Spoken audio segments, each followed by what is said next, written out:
claim that we follow Rasulullah sallallahu alayhi wasallam. Brothers tell me all the time, cuz I'll die for his honor.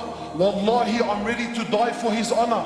I say, well, mashallah, may Allah subhanahu wa ta'ala reward you for such a noble intention. But brother, wallahi, I don't need you to die for his honor. I need you to live for his honor. I want you to live like him sallallahu alayhi wasallam. Your beloved prophet. And of course, you see, this is the side of Rasulullah that we don't want to talk about. Wallahi, my brothers, I take an oath by Allah. Forgive me if these words are a bit harsh. But I tell you now, and this is my own personal opinion, wallahi, even our love for the deen, even our love for the Sahaba is a love of dunya.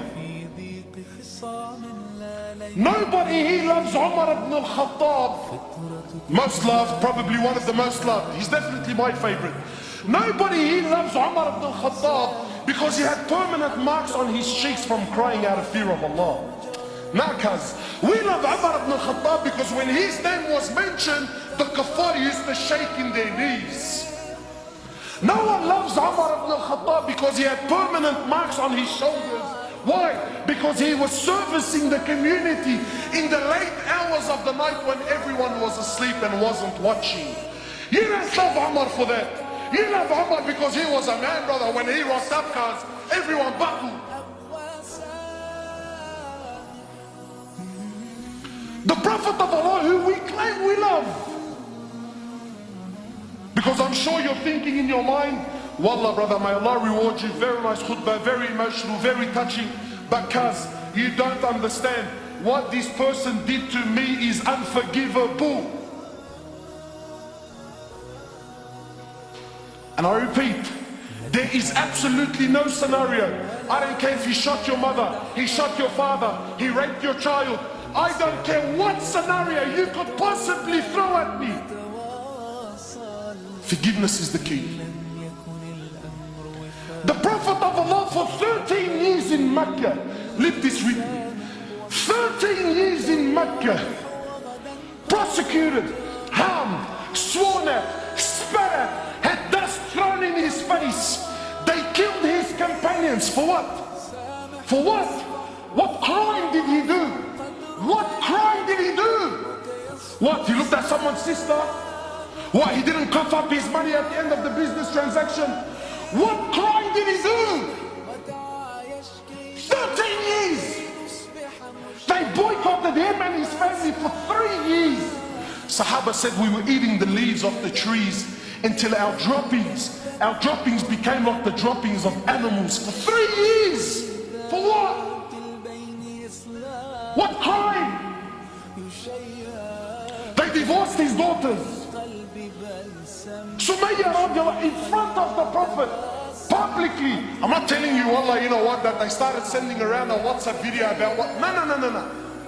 Publicly, live, in front of the Prophet and his companions. They grabbed Sumayya, a woman. They grabbed her publicly.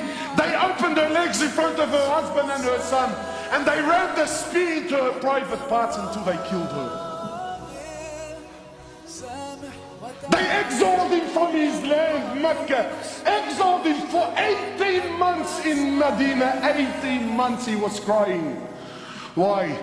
Because he was missing the Kaaba so much. They stabbed his pregnant daughter. As a result, she lost her child. 8 or 6, a few months later, she ended up dying in Medina. He buried every one of his children while he was alive, except for Fatima. In Uhud, you know, it's one thing to go to war and kill. That's fine, he killed the man.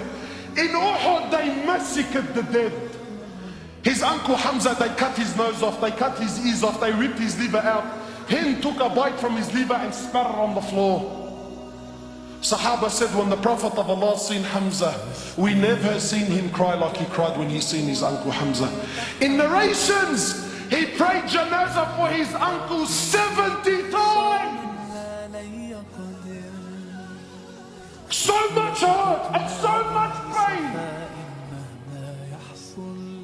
For years. And then when Fatah Makkah came,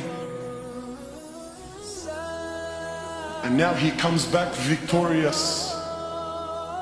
with an army of 10,000 companions, an army the which Arabia never seen in their lives. Men who at the drop of a word were happy to give their lives just to see him smile. He enters into the Haram of Mecca, 10,000 soldiers surrounding, and those people that harmed him for years and years and years. Not Muslims. And I'm asking you to forgive your Muslim brother. God forbid I should ask you to forgive kafar. I'll be labeled on the payroll, scholar for $1. Wallahi, you mop the floor with me. So I'm not even going to dare to go down that road. God forbid we should follow the sunnah of Rasulullah sallallahu alaihi wasallam. No way, brother. He enters into the haram, 10,000 soldiers surrounding the haram. Those people that harmed him for years and years. Where are they going to go now, bro? Talk about the tables turning, huh? So he looks at them. He says to them, and what do you think I will do with you today? What do you think I will do today? They said, you're an honorable, generous person, the son of an honorable, generous person. The Prophet of Allah turns around and says to the kuffar, اذهبوا فأنتم الطلقاء. Go, every single one of you are free, I forgive you.